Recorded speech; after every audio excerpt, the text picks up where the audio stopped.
breaking news, the U.S.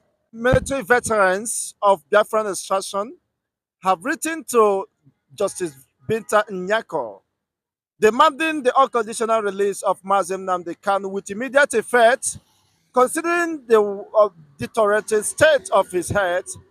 They are worried over the continued detention of Mazem Nnamdi Kanu, seeing that Justice Binta and the Nigerian government has no jurisdiction to try the leader of the indigenous people of Biafra over what they consider the extraordinary rendition, which of course hampers the Nigerians' right, of course, to try him. They have written to Binta to consider, of course, the position of the Supreme Court that Mazin Nnamdi Kanu never jumped bail and as such has no reason to stand trial. The delay of Justice Nyako Winter is possibly a confirmation that she is playing a script, a written script, which of course they are worried and have shown their dissatisfaction over such condition. Your take on this development?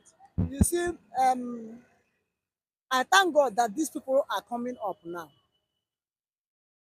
Before they left the whole issue, the whole burden upon our Prime Minister, Simon Ekpa, and the Biafra medium warriors under him. They left the whole burden upon their head.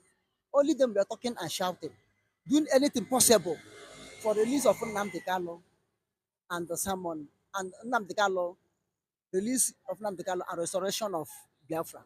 You see, but I thank God now, this type of people, group of people, Biafran American war veterans or retired armed forces of America that are Biafrans, partially or legally, they are citizens of America and the indigenous people of Biafra.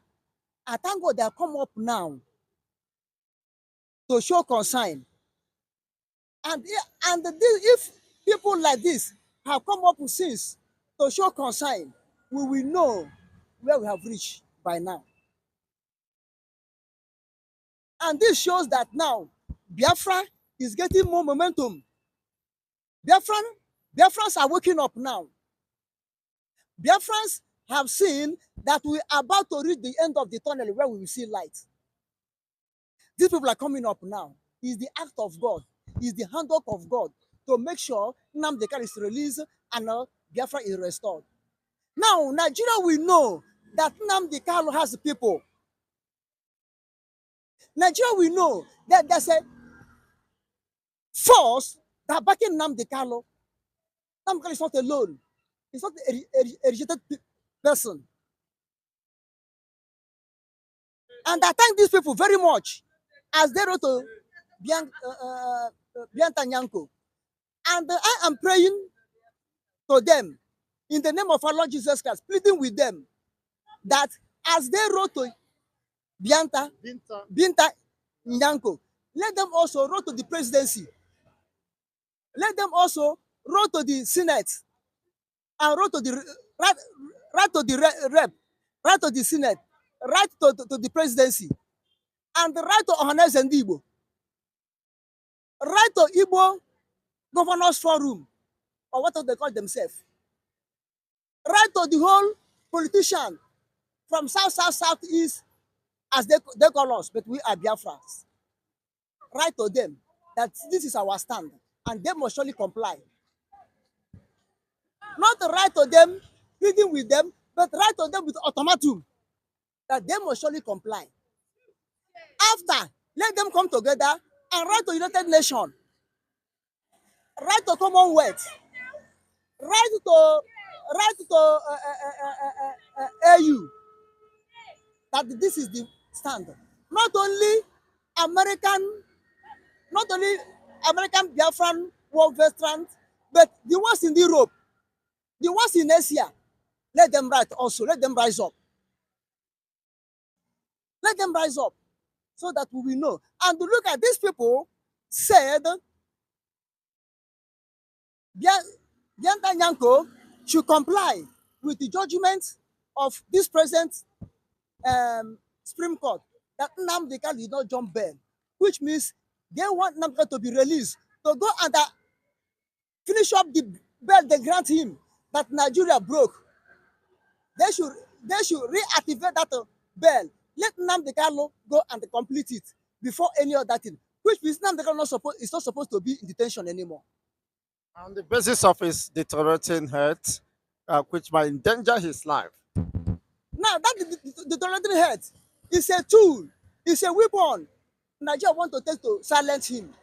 That's why they're detaining him, to see that his health will totally deteriorated, that even before they release him, he cannot survive. And let these people pinpoint that one, let them reactivate his bail for him to go out, be free, and two, let them release him with so that he will go and treat himself. He's not asking the government of Nigeria to treat him. Let him go and treat himself before any other thing. And three, let them look into it about how he managed to be returned to Nigeria. Because if Nnamdi Kanu was kidnapped, Nigeria supposed to be judged, not Nnamdi Kanu. Nigeria supposed to be, as they kidnap him with Uhuru Kenyatta, the then president of Kenya, and his cohorts, including Britain, they're supposed to be in court, world court, for judgment, not Nnamdi Kanu again. Not Nnamdi Kanu again. And this American Biafran retired armed forces should write to British Parliament, write to that their prime minister that enough is enough. Their interference in Nigeria, directly or indirectly, they should stop it. That although I have seen them, what they are doing. So I thank God for these people coming out now. And I pray that God should also give them more grace, more zeal to stand firmly until Nnamdi Kanu is released and Biafra restored.